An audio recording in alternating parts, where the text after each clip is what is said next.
Now I'm going to cut the stair stand. I already put a mark here. This line goes like this. 6.5 inch deep, 10 inch.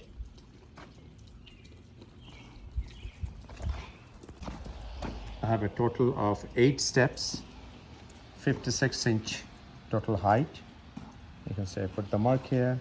I'm going to use the circular saw to cut it, and at the very edge I'm going to use the reciprocating saw to trim it at the edge. All right, 8 cuts, 8 steps.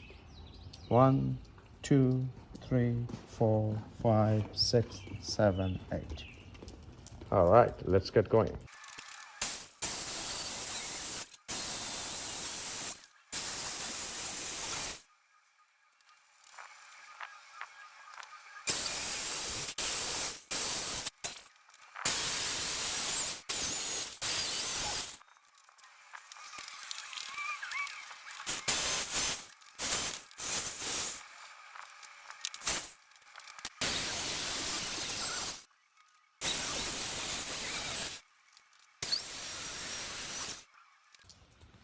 So when I cut this piece, I cut it like this, right? I cut it to the very end, but it's not falling off, the piece is not coming off. I'm going to turn it over and show you. There's a little piece uncut on the other side. So I'm going to turn it over, cut that, and clean it up. We'll show you.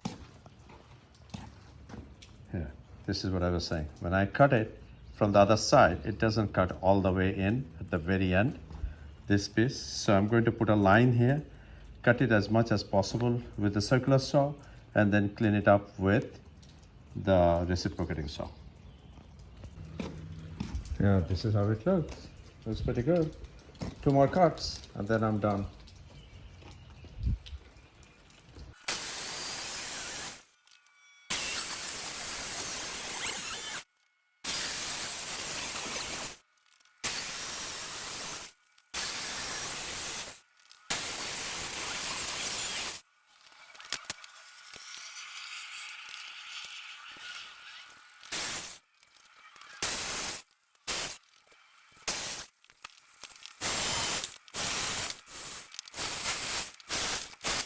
Eight steps.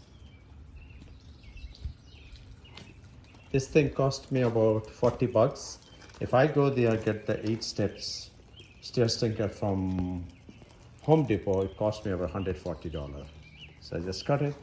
One thing you have to remember when you cut it, always safety is #1 priority. Don't compromise on that. And next is quality. Make sure don't rush to get the job done. Just take your time.